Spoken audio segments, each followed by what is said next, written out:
my channel, TorAthena, where today I'm doing something that I don't think I've actually ever done before, and it's review a TV series. Okay, I've reviewed stuff before, but not a TV series. Keeping you on your toes. Okay, it's also not really a review and I just obviously keep lying to you about everything. It's more like my opinion slash deep, close analysis of a TV show. But bear with me. I watched the series Afterlife by Ricky Gervais the other day, and I constantly want to talk about the Netflix stuff that I watch because I work from home and obviously watch a lot of it. Like, to the point I watched Afterlife in one sitting in its entirety. And a lot of stuff I watch, I'm kind of like, hey, I have an opinion about that and I want to discuss it with someone. But you need friends. So I put the burden onto you, the YouTube, the viewers, that you have to listen to me and be my friend, okay? But with Afterlife, it was a bit more than that. I watched it and I needed to speak to someone about it. I needed to talk to someone about it. So I ran to the camera. But the real fool is you, because you didn't have to click on this video, and you did, and now you've got to listen to this nonsensical rubbish that I am about to spew out. So buckle up, listen up. I'm a writer and that's what I say. I should say that this video is 100% spoiler filled. This is an analysis and review of the show in its entirety, and it's more about discussing what I've watched more than recommending it to you. I obviously recommend it to you. I watched it and I liked it. This is for people who want to look further into the meaning and the reaction they had watching this TV show, Netflix, original, whatever. So don't watch it and then complain to me that I've spoiled it for you, okay? So this show is about Tony, played by Ricky Gervais, a man who's struggling to find joy in anything after his soulmate Lisa died. That's sad, that's heartbreaking. From the snippets and the flashbacks in the show, he appears to be a pleasant man before the death of Lisa, and now he is he's Ricky Gervais. He sees himself as finally free to be able to do and say what he wants, because if it gets too far or he f***s up too much, he'll just kill himself. Which obviously, that mentality and the behaviour he adopts because of that mentality isn't best received by the people around him. It's written and directed and starred by Ricky Gervais.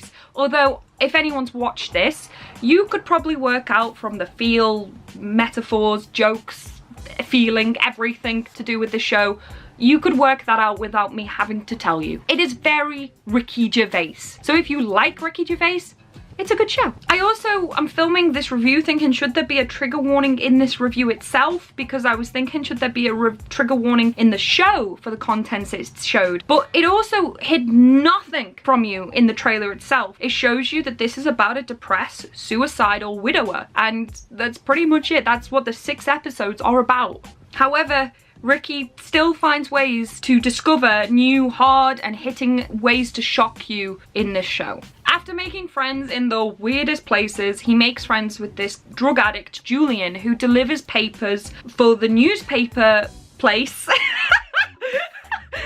that Tony works for. Tony obviously has given up and decides to do drugs with Julian. After finding out they've both lost girlfriends, Tony can't get over how similar they are. But Julian turns to him and argues that they are nothing alike because Tony hasn't given up yet. Here's an example of one of the really hard-hitting things that happens in the show. Julian pushes and clarifies the matter further by saying that if he had the chance and the money, he'd buy a load of drugs and end it all now. Without a second's thought, he just wants it all to end.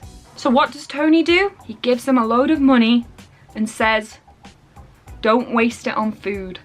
Which gives me goosebumps just saying it out loud. I honestly think this is one of the most powerful lines in the entire show, but it's suffocated away from just how heavy this scene is. It is horrifying.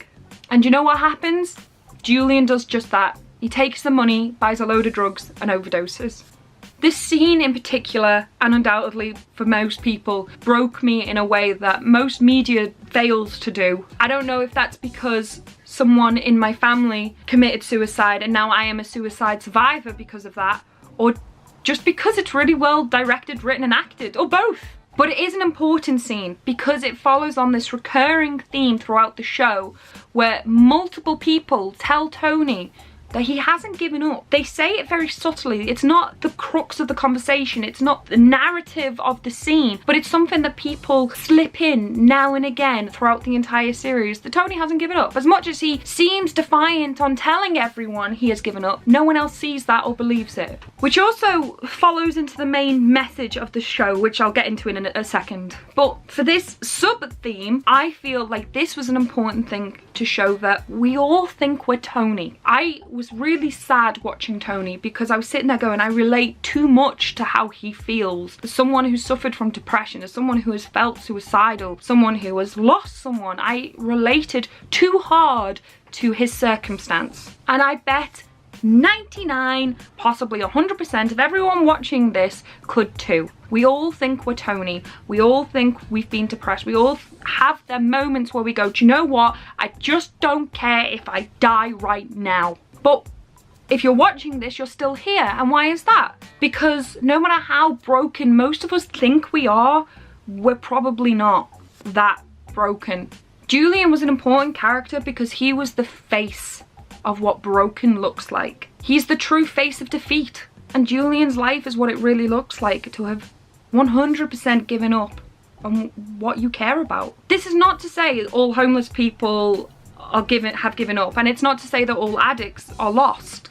But just for this one man, this was his situation and a reflection on his own demise. Ricky Gervais said that this show was about hope, and life with hope is everything. Even if life wasn't as good as it once was. Which I love and completely agree with. However, I think there's more to it than that. Which I use two scenes to take that deeper message from. So first off was the Julian and Tony scene. The next scene is where Tony's in his work talking to his colleagues about religion. Tony is an atheist, as all Ricky Gervais characters will be. And his colleague, who is very religious, says, if you have no faith in an afterlife, why don't you just end it all now? What's the point? And Tony replies, saying, well, if you're watching a DVD and you know it's going to end, are you going to just simply not watch the DVD or just turn it off when you realise it's going to end? Or are you going to watch the whole thing, enjoy it, and let it end naturally? He cleverly combines the discussion of atheism and religion with how his character is dealing with depression, whether his character knows it or not. He hasn't killed himself yet because he still has hope. He's still enjoying his life play out, even microscopically. But it plays into the deep theme, which I keep saying and not explaining, which is that you may feel like life is over and everything seems lost, but it probably isn't. And if it isn't, make the most of it. Now, obviously, I'm putting words into Ricky Gervais's mouth, and those words that I've just put into his mouth may seem very dismissive of mental health and very, well, just get over it. But that is not what I think it is. Because once again, we have Julian. Julian was the face of those problems. Julian was the face of mental health, depression, suicide. He is there to demonstrate that it does exist, it is real, and it does win sometimes. And unfortunately, we don't all know the right answers yet, which is why Tony makes that horrific decision by giving him money instead of letting him live in his house with him and creating that Disney ending we all hope for, but in reality doesn't often happen. It was a gritty and disgusting and horrible thing to see in a TV show, but it was there to reflect the real problems and not dismiss Tony's problems either, but also to highlight this is how truly bad it can be. If all of a sudden this scene looks weird, like it's changed and the camera's moved and I look like I've aged a million years, that's because my 3 batteries just died on me all at once, and then while they were charging, Avengers Endgame came out and I had to film a reaction to that because, let's face it, that's more important than this. Sorry, Ricky. So after all that, if I look like I've now lost the will to live, I haven't, because I've learned from this show. I'm just very tired. Yeah, so all I want to do is film out the outro for this video, and I had to wait half an hour to do that. But what I was trying to say is maybe that I don't make sense with this video. Maybe because I am a suicide survivor, that my reality towards this is too warped in a way I can't have a rational discussion. Ow, I just hit my hand.